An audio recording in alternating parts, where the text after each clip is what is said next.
The first thing I noticed about the basement was the smell. Not mold exactly, more like old wet cardboard and paint thinner. We'd only been in the house 3 days at that point. My girlfriend Mara was upstairs unpacking kitchen stuff, while I was downstairs trying to figure out which breaker controlled the hallway light, because half the basement bulbs flickered like they were dying. The house itself wasn't anything special. Small town, older place, cheap enough that we could actually afford it. The previous owner had died, and his son apparently just wanted the place gone fast. Most of the rooms were normal, just dated. Wood paneling in the den, heavy doors, thick paint over everything. The basement looked unfinished, except for one wall near the back. That wall had been painted white so many times, it looked swollen. Shelves lined both sides with old jars, rusted nails, cracked plastic bins. There was a chest freezer left behind that didn't work anymore.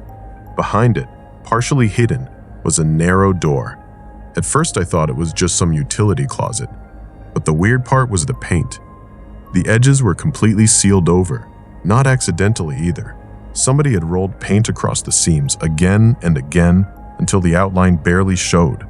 I remember running my thumb along the frame and pieces of layered paint flaking off like eggshells. Mara came downstairs while I was looking at it. She asked what I was doing, and I told her I thought I found a hidden room. She laughed and said every old house has one weird thing people obsess over. Then she noticed the paint. I remember her touching the doorknob and immediately pulling her hand back because it was colder than everything else down there. That sounds dramatic now, but it genuinely stood out.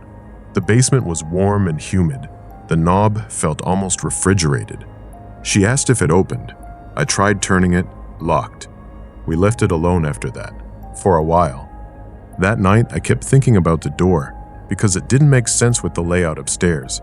I'm not good with measurements or anything, but the basement should have ended roughly where that wall was. If there was a room behind it, it would have extended under the backyard. The next afternoon, I went back down with a screwdriver. Mostly curiosity. The paint around the frame cracked easily. Underneath the layers, the wood looked much older than the rest of the basement. Darker, too. I worked around the edges for maybe 20 minutes before I realized something else. There wasn't a keyhole, just a knob. No visible lock at all. But it still wouldn't turn fully. I shoved against it once and heard something scrape on the other side. Not a mechanical sound, more like something dragging lightly across concrete. That made me stop. I actually stood there listening for a full minute. Nothing after that. I told myself it was probably paint sticking to the floor, or maybe shelves leaning against the other side. Still, I didn't mention the scraping part to Mara. Over the next couple days, we kept hearing noises downstairs at night. Not loud, mostly dull thumps or what sounded like shifting boxes. Old house sounds. That's what I kept saying. Except one night, around maybe 1 a.m., I woke up because Mara was sitting upright in bed, staring toward the hallway. She asked if I'd gone downstairs earlier. I said no. She told me she heard footsteps below us, maybe 10 minutes before. Not creaking, actual footsteps. Slow ones. I remember getting annoyed more than scared because I thought maybe someone had gotten into the basement through one of the old storm doors outside. I grabbed my phone flashlight and checked the whole downstairs. Nothing. But when I reached the basement, I noticed the light back there was on. I was positive I'd turned it off earlier. The sealed door looked exactly the same, except for one thing. There was fresh paint dust on the floor beneath it, like the door had moved slightly against the frame. The next morning, I finally asked the neighbor about the house, older guy across the street, friendly but quiet. When I mentioned the basement door, his expression changed immediately. Not fear exactly, more like discomfort. He asked if we got it open. I said no. Then he told me the previous owner kept that section closed for years. Apparently nobody was ever allowed down there during repairs. One contractor supposedly complained because measurements in the basement didn't line up right. The neighbor laughed awkwardly after saying it, like he realized how insane that sounded. Then he added something I still think about. He said, sometimes at night, he used to see a light under the basement door from outside the house, even after the owner moved into assisted living. That really got to me. That evening, I decided I was opening it. I know that sounds stupid now, but curiosity takes over eventually when you live with something weird long enough. Mara didn't want me messing with it anymore. She said the whole thing gave her a bad feeling, but she still came downstairs while I worked on it because neither of us wanted to be alone up there. I used a pry bar around the frame while she held a flashlight. The paint cracked loudly in chunks, some parts peeled in thick strips, showing older colors underneath. Green, yellow, gray, decades of paint. Finally, the door shifted inward, maybe an inch. Cold air came through immediately. Not basement cold, outside winter air cold. Mara actually stepped back. I remember this part clearly because neither of us spoke for several seconds. The air smelled strange, clean almost, like rainwater and dust. I pulled harder. The door opened inward with a long, dragging sound. Behind it was a narrow concrete stairway leading down, which made no sense because we were already in the basement. The stairs only descended maybe 6 or 7 steps before turning sharply left into darkness. I remember looking at Mara and seeing she was already regretting this. I probably should have stopped there too. But the thing about hidden spaces is your brain keeps trying to make them normal. I figured maybe there was an old root cellar or storm shelter under the foundation. So I went down. The air got colder with every step. At the bottom was a small rectangular room. Concrete walls, single hanging bulb, and the bulb was on. That detail bothered me more than anything else. Not flickering, not broken, on. The room itself looked recently used. There was a metal chair against one wall, a folded blanket, plastic water bottles, dust everywhere except for a clear path across the floor. I remember crouching and touching one of the bottles. It crinkled. Not old, not decades old, recent. Mara kept asking if someone had been living there. I honestly didn't know what to say because the room itself was wrong somehow. The dimensions didn't feel possible. I know how ridiculous that sounds, but the house above us wasn't large enough for that space to exist underneath it, especially not that deep. The back wall should have lined up with the yard outside. Instead, it kept going. There was another hallway beyond it, dark, long, far longer than the house should have allowed. And there was a sound coming from down there, very faint, like breathing through a nose, slow and uneven. Mara heard it too because she grabbed my arm hard enough to hurt. I remember whispering that someone might actually be down there. But even while saying it, I knew something felt off. The hallway walls looked wet, not with water exactly, more like condensation that reflected the bulb light strangely. And the farther end of the hallway stayed dark in a way my flashlight couldn't fully reach. Not pitch black, just distant, way too distant. Then we heard movement, not ahead of us, behind us, a soft scrape from the stairs. Both of us turned instantly. Nobody there, but the basement door upstairs slammed shut. The sound echoed through the whole space. Mara panicked immediately. She started backing toward the stairs while telling me we needed to leave right now. I agreed, completely, but before we went up, I looked down the hallway one last time. I don't know why. Maybe because I expected to finally see whoever had been down there.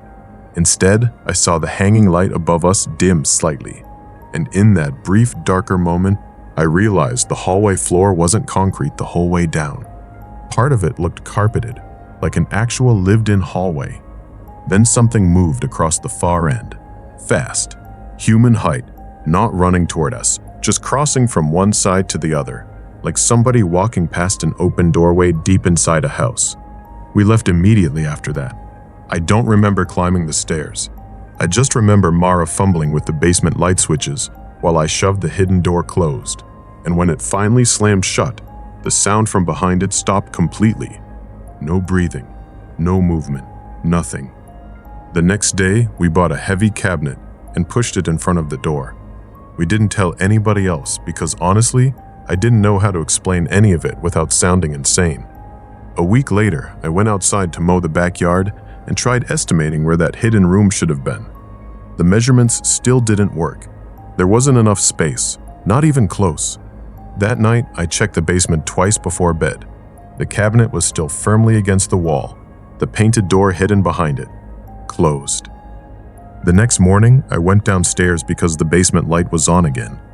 The cabinet had moved maybe 3 inches away from the wall. Not much, just enough to see the edge of the door behind it.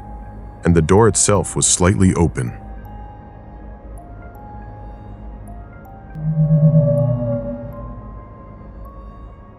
I was carrying a load of laundry past the hallway when I noticed the closet door wasn't shut all the way. It stuck out maybe 2 inches. Not weird on its own, except we never used that closet. The apartment had one of those long, narrow hallways with a bathroom on one side and a spare room at the end. The closet sat between them, shallow and awkward, not really useful for much besides maybe coats or cleaning supplies. When my girlfriend and I moved in, we checked it once, saw it was empty, and basically forgot it existed. I pushed the door shut with my foot and kept going. Later that night, I opened it again because I needed the vacuum. We kept it in the spare room, but I thought maybe she'd moved it in there while cleaning. The closet was still empty except for 3 plastic hangers lying on the floor.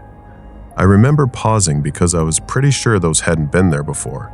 Not scared or anything, just confused. I picked them up, hung them on the rod, and shut the door. The next afternoon, there was a cardboard box inside, small moving box, tape peeled halfway off the top. I carried it into the kitchen and asked my girlfriend if it belonged to her. She looked genuinely confused and asked where I found it. When I told her the hallway closet, she just stared at me for a second and said she thought I put it there. Inside were old dish towels and a cracked coffee mug wrapped in newspaper. Nothing important.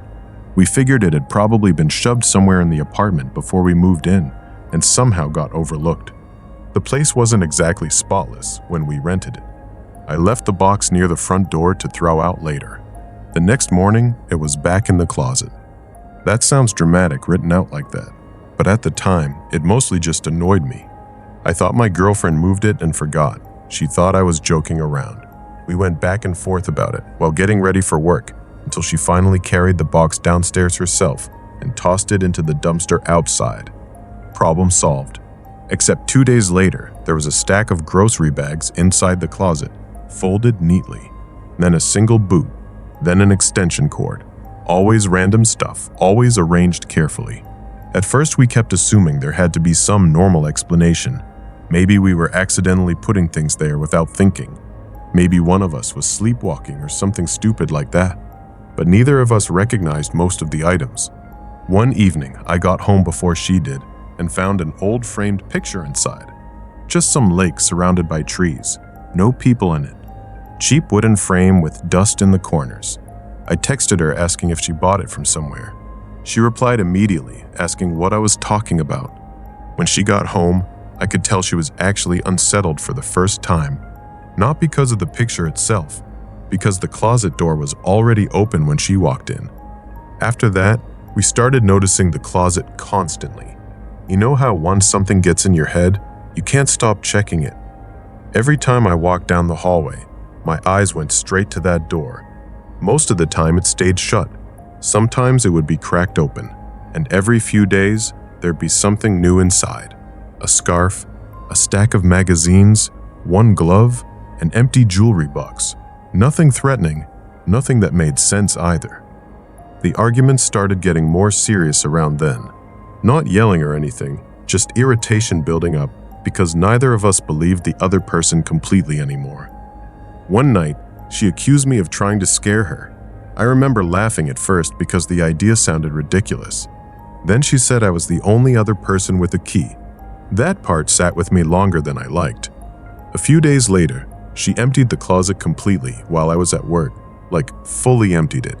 She vacuumed the floor inside it, wiped the shelves down, and texted me a picture afterward, almost like proof. Look, empty. For 4 days, nothing happened. Then I came home late one night and saw a winter coat hanging inside. Dark brown coat, missing a button near the collar. Definitely not ours. I checked every pocket expecting to find something useful. Receipt, ID, anything? Nothing. When my girlfriend got home, she froze in the hallway the second she saw it. I asked if she recognized it. She said no. Then she asked why the closet door was already open. That was the first time I got genuinely uncomfortable. Not nervous exactly, more like that feeling when you realize something small isn't staying small anymore. That night I barely slept. Around 2 in the morning I woke up because I heard movement in the hallway. Not footsteps, more like fabric dragging lightly across the wall. I stayed in bed listening for maybe 15 seconds before getting up. The apartment was dark except for the microwave clock glowing from the kitchen. The closet door stood halfway open. Inside was a folded blanket, not ours. I remember just staring at it, trying to force myself to think rationally. Maybe someone was getting into the apartment somehow. Maybe the landlord had entered while we were gone. Maybe there was some explanation that sounded insane, but still more realistic than objects appearing on their own. I shoved the blanket into a trash bag and left it outside the apartment door. The next morning, it was back in the closet, folded tighter than before. After that, neither of us wanted to admit how scared we were getting. We started checking locks constantly. I even put a chair under the apartment doorknob one night because I'd convinced myself someone had to be sneaking in somehow. Nothing else in the apartment was ever disturbed. No missing electronics, no drawers opened, no signs anyone had touched anything. Just the closet. Then came the children's clothes. Tiny shirts hanging neatly side by side. That was the moment the whole thing shifted for me. Up until then, it felt weird. After that, it felt wrong. I woke my girlfriend up immediately, and we stood there together in the hallway, staring into the closet without saying much. There were more items inside than I remembered. Old shoes beneath the hanging clothes. 2 cardboard boxes on the shelf. I honestly don't know when they got there. We took everything downstairs to the dumpster that night. Everything. Then, we came back upstairs and left the closet empty with the door wide open. My girlfriend even took a picture because she said she wanted proof it was empty before we went to bed. The next morning, she left early for work. I woke up around 9 and immediately noticed the closet door was shut. I knew before opening it, something would be inside. I can't explain how, I just knew.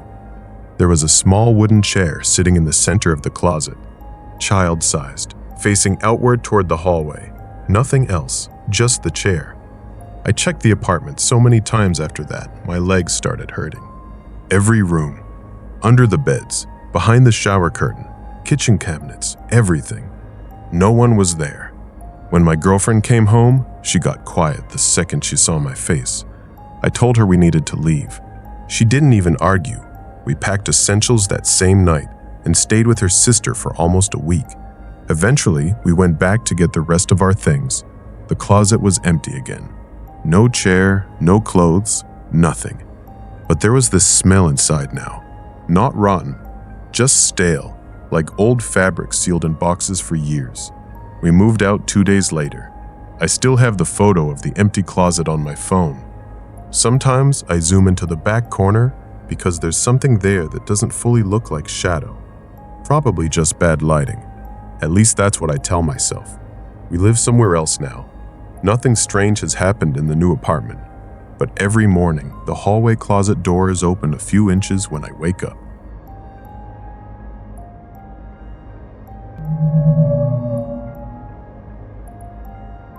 The first envelope showed up 3 days after we moved in.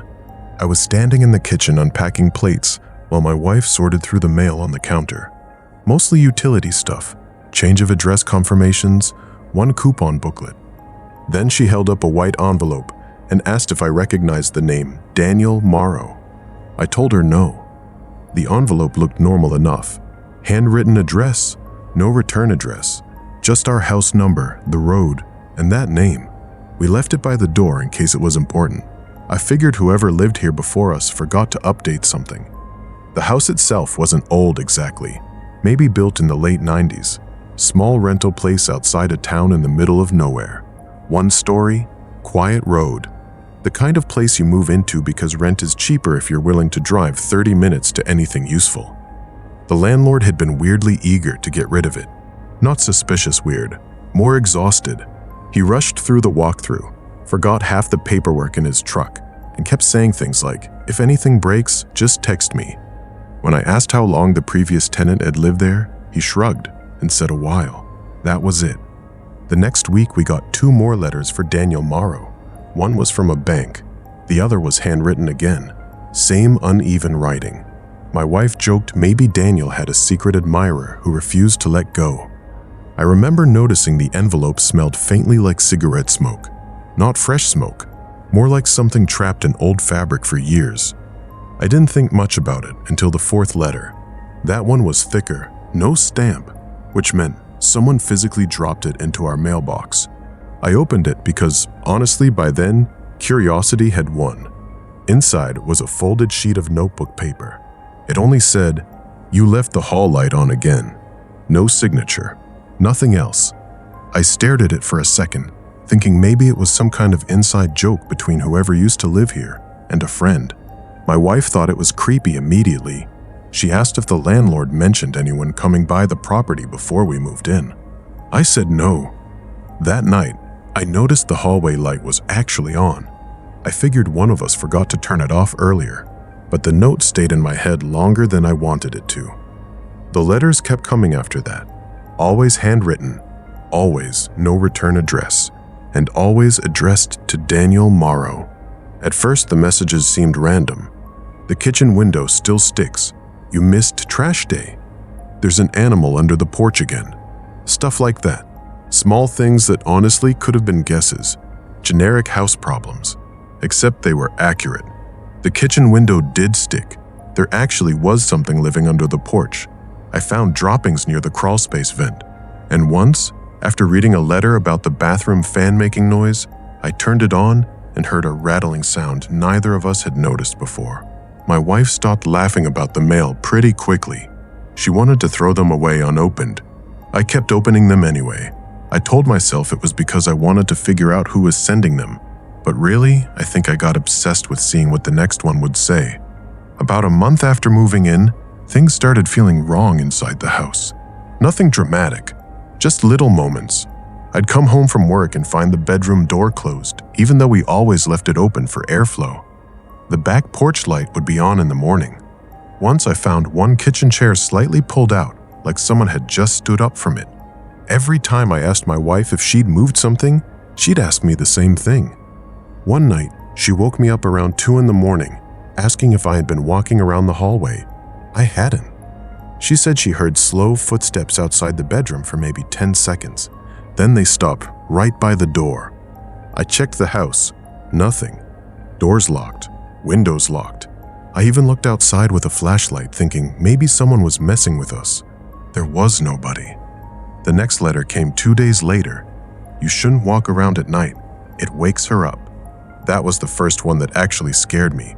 Not because of the message itself, but because the envelope was damp, like it had been sitting outside in rain. Except it hadn't rained.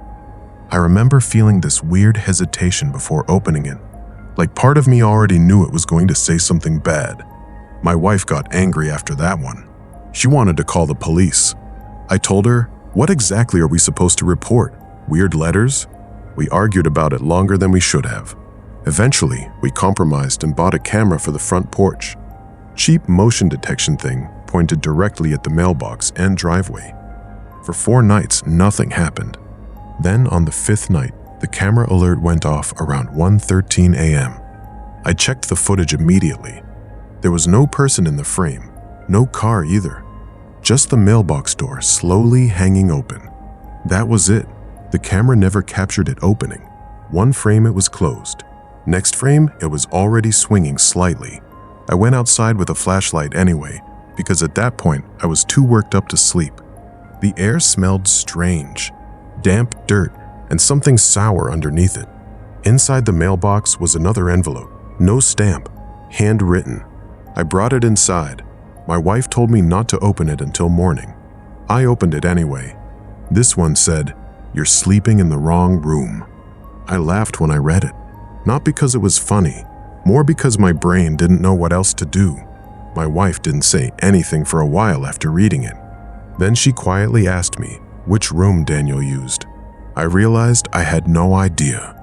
The next morning, I texted the landlord asking about the previous tenant.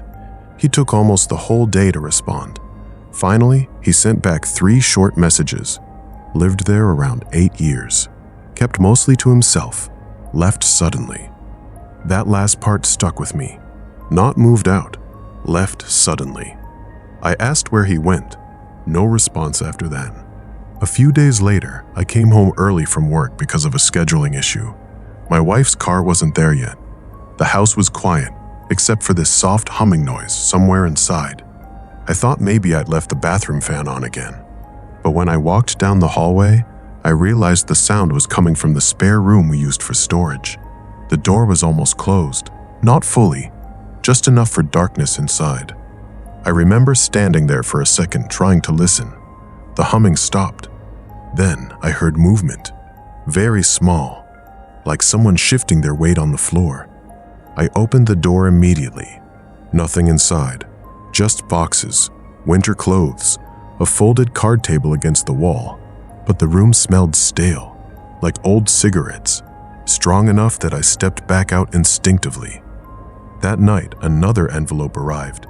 This one wasn't addressed to Daniel Morrow. It had my name on it, real name, correct spelling. My stomach dropped before I even opened it. Inside was one line written in black ink. The woman in the blue car comes home first on Thursdays. My wife drives a blue car. I didn't tell her immediately because I didn't want to panic her until I figured out what this actually was. But deep down, I already knew somebody had been watching the house, not randomly, closely. I called the police after that. An officer came out, took photos of the letters, checked around the property, and basically told us there wasn't much they could do unless we caught someone trespassing. He asked if we had enemies. We didn't.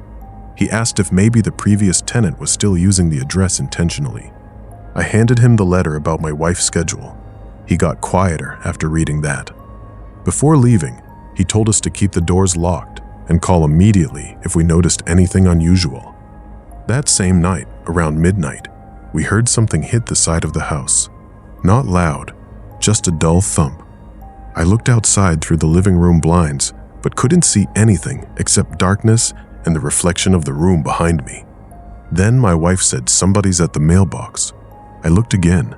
There was no person there, but the mailbox door was open, swinging slightly. I went outside with the flashlight while my wife stayed on the phone, ready to call 911. The road was empty, no footsteps, no engine sound, nothing. Inside the mailbox was another envelope. I knew before opening it that it would be worse. It said, he never liked people sleeping in his room. That was the point we stopped staying there. We packed essentials and went to my brother's place that same night. A week later, we came back during the day with 2 friends to move everything out. The spare room looked different somehow. Not damaged, just disturbed. The boxes we stacked against the wall had been shifted into a neat line across the room. Nobody believed us except my wife, because we both knew exactly how we left it. I asked the landlord directly what happened to Daniel Morrow. He looked genuinely uncomfortable. Finally, he admitted, Daniel had died somewhere in the house years earlier. Natural causes, supposedly.